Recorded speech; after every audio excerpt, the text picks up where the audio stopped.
Picture two boats, sitting in the same storage yard all winter, covered the same way, parked 10 feet apart.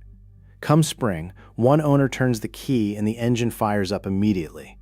The other owner is standing at the dock with a portable jump pack, wondering why a battery that seemed fine in October is completely dead in April. The only difference between those two boats is a $23 piece of hardware sitting quietly in the sun the entire time.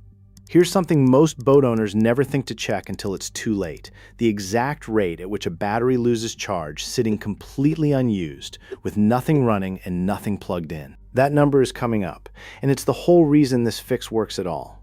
If this is the kind of fix you're after, cheap, physics-based, no upsell, subscribe to the Independence Files. We cover one of these for a different part of the house, your RV, your boat, or your emergency setup every few days. Marine battery replacement isn't cheap.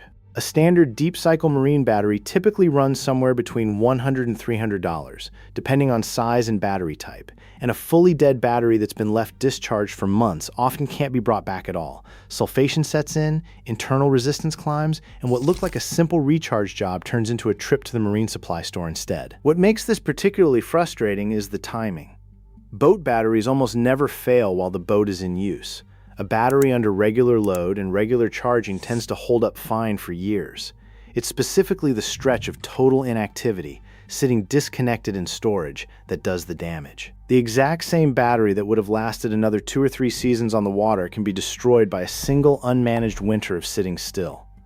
Most owners never plan for this cost because it doesn't feel like a maintenance expense. It feels like bad luck. A battery that worked fine all season, sitting in storage over winter, going completely dead by spring, seems like a random failure. It isn't. It's a predictable, measurable process that happens to almost every lead-acid battery left sitting with no charging source at all. There's a second cost that rarely gets mentioned alongside the battery itself: the trip.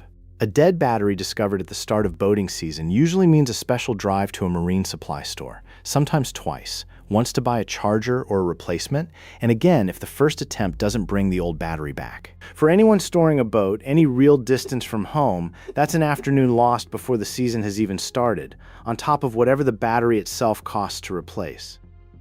Here's the part almost nobody accounts for. Even when a boat's electrical system is completely switched off, a marine battery doesn't just sit still. Small parasitic loads, bilge pump float switches, memory circuits and electronics, even basic internal chemical processes within the battery itself pull tiny amounts of current continuously, whether the boat is running or not. Over a few weeks, that's negligible.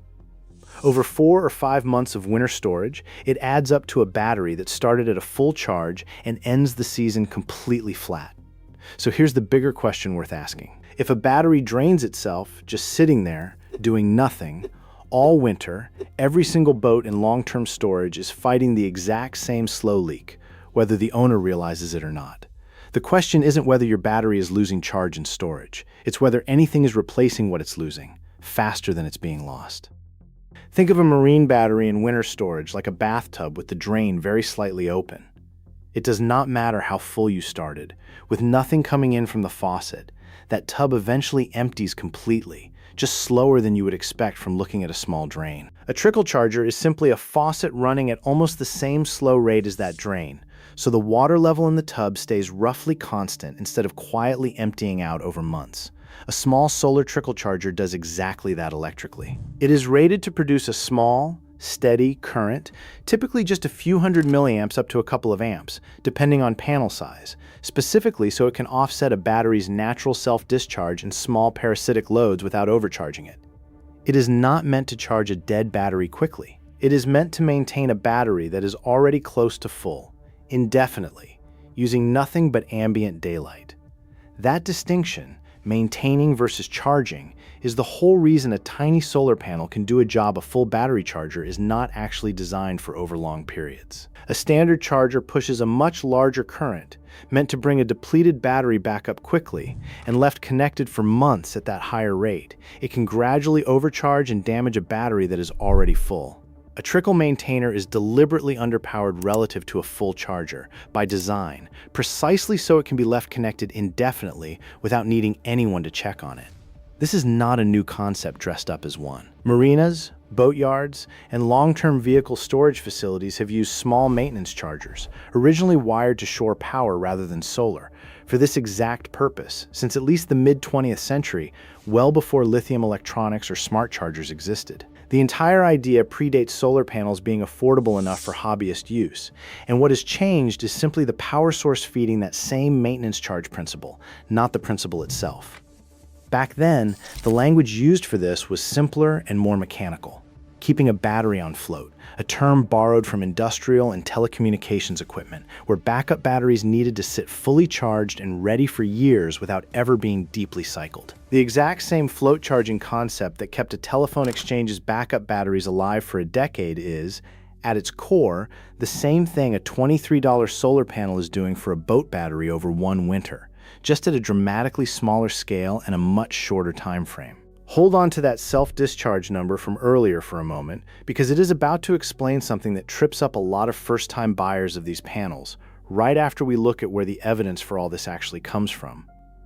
What is worth understanding is why solar became the natural upgrade to that older shore power approach, rather than staying wired in. A boat sitting on a trailer in a storage yard, or on a hard stand away from a marina's electrical hookups, often has no access to shore power at all, which used to mean owners simply accepted the winter drain as a cost of doing business or hauled a generator out every few weeks to top things off. Solar removed that dependency entirely, letting the maintenance charge happen anywhere there is daylight, with no wiring back to a building required.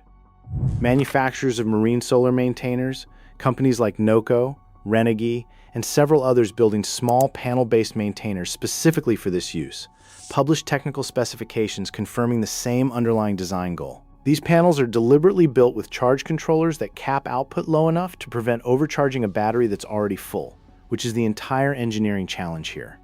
Charging a dead battery is easy. Maintaining a full one indefinitely, without slowly cooking it through overcharging, is the harder problem these controllers are specifically built to solve. Boat owners in storage and live-aboard communities who track battery voltage over winter with simple multimeters, not guessing, actually measuring, have reported batteries coming out of 5 or 6 months of storage at nearly the same voltage they went in at, when a small solar maintainer was left connected the entire time. Compare that to identical batteries left completely disconnected over the same storage period, which routinely come out reading well below half charge, sometimes low enough that a standard charger won't safely recover them at all. Some of these same tracked comparisons have also looked at panel placement specifically, since that's the one variable owners actually control. Batteries connected to panels left in full, unobstructed sky exposure held their charge noticeably better over winter than identical setups where the panel sat partially shaded by a boat cover or nearby structure for part of the day, a difference that lines up exactly with how solar output is expected to behave rather than contradicting it. 3 separate threads, each confirming the same mechanism from a different angle. A maintenance charging principle going back to mid-century boatyards, current manufacturer engineering built specifically to prevent overcharging, and real measurements from owners tracking their own battery banks through actual winters. None of that is a single dramatic claim resting on one source. It's an old, well-understood idea, still holding up under modern scrutiny. It's worth being honest about what this evidence doesn't cover, too. Nobody's run a controlled study measuring this exact solar maintainer against this exact battery type across a large, randomized sample of boats. That specific experiment doesn't appear to exist in published form. What does exist is decades of maintenance charging practice, current manufacturer engineering documentation built around preventing overcharge, and consistent, repeated results from owners measuring their own batteries. That's strong, convergent evidence. It's just not the same category of proof as a formal clinical trial, and it's worth knowing that distinction rather than overstating it. So if maintaining a battery through winter is this well understood, why does not every boat come out of the factory with one of these already wired in? It is not that anyone is hiding this from boat buyers. It comes down to 2 fairly mundane realities. First, boat manufacturers sell boats for use on the water, not for winter storage. A small solar maintainer solves a problem that only shows up months after purchase, in a completely different context than the one the boat is marketed and sold in, so it rarely makes it onto a factory features list. Second, Storage conditions vary enormously. A boat kept in a covered, shaded boathouse gets almost no usable sunlight, while one stored outdoors in an open yard gets plenty. A single factory-installed panel size would be wrong for a large share of buyers, no matter what size was chosen, which pushes manufacturers toward leaving this as an aftermarket decision entirely. There is also a simpler explanation sitting underneath both of those. Nobody profits from telling you, after the sale, that your battery needs an inexpensive add-on to survive being unused for months. The dealer's involvement ends at the sale. The manufacturer's attention is on the next model year. The only party with any reason to think about what happens to your battery over a long, sunless winter is you. Insurance and warranty structures reinforce this same gap. Battery failure from long-term storage neglect typically is not covered under a standard marine warranty at all. It is classified as a maintenance issue, not a manufacturing defect, which means there is no institutional pressure anywhere in the sales chain to solve a problem that falls entirely outside anyone's contractual responsibility except the owner's. As for what this actually involves, the core hardware, a small solar panel maintainer sized for a single marine battery, typically runs around $18 to $20, with a basic charge controller, sometimes built into the panel itself, sometimes a separate small unit, adding the remaining few dollars to reach a total of $23. The panel connects directly to the battery terminals, positive to positive and negative to negative, positioned wherever it can get consistent daylight, propped against a windshield, laid across a cockpit seat, or mounted flat on a deck rail facing open sky, away from shade cast by a cover or a nearby hull. The configuration itself mirrors that mid-century shore power maintenance principle directly, just with sunlight standing in for a wall outlet. A small, steady, low current flows into the battery throughout the day, offsetting the same slow parasitic drain that would otherwise empty it out completely by spring. Because the built-in controller caps that output well below what the battery could safely absorb, there is no meaningful risk of overcharging, even if the panel sits connected, untouched, for the entire winter season. That is precisely the design problem these controllers exist to solve, and it is why this works as a truly hands-off fix rather than something that needs regular checking. Now, back to that number from the start of this video, the one that decides how urgently your specific battery actually needs this. A typical flooded lead-acid marine battery, left completely disconnected with no charging source, self-discharges at roughly 5 to 15% of its charge per month, even sitting perfectly idle with everything switched off. Over a 5-month winter storage period, that alone can be enough to take a fully charged battery down to somewhere between 25 and 75%, before accounting for any additional parasitic loads from onboard electronics. AGM batteries typically self-discharge more slowly than flooded lead acid, but the same underlying process still applies to both. That range matters, because it means the exact urgency of this fix depends on your specific battery chemistry and your storage length, not a single number that applies to every boat identically. A boat stored for 6 weeks over a mild winter faces a very different situation than one sitting for 5 months through a full cold season. There are other real limits here worth being upfront about. A solar maintainer this size won't recover a battery that's already deeply discharged or sulfated. It's built to maintain a battery that starts near full, not resurrect one that's already dead. If your battery went into storage already low, this fix alone won't save it. It needs a proper charge first, from a full-size charger, before a small maintainer can do its job of holding that charge steady. That's why timing matters as much as the hardware itself. A maintainer connected to a battery at 80 or 90% charge, right after the boat comes out of the water for the season, has an easy job all winter. The same maintainer connected to a battery that was already neglected for a month beforehand is starting from a much worse position, and a small panel simply doesn't have the output to dig a battery out of a deep hole, only to keep one from falling into it in the first place. Boat storage location matters just as much as the battery itself. A boat stored in a fully enclosed, shaded boathouse with no direct sky exposure will get little to nothing out of a small solar panel, regardless of panel quality. This fix depends entirely on the battery having consistent access to daylight, even indirect or overcast daylight, throughout the storage period. Boats under a fully opaque winter cover with no clear panel or gap for the sun to reach the solar maintainer face the same limitation. Battery chemistry also affects results here. Lithium marine batteries typically need a maintainer with a charge profile built specifically for that chemistry, since a controller designed around lead acid or a GM voltage thresholds can undercharge or improperly manage a lithium bank left connected for months at a time.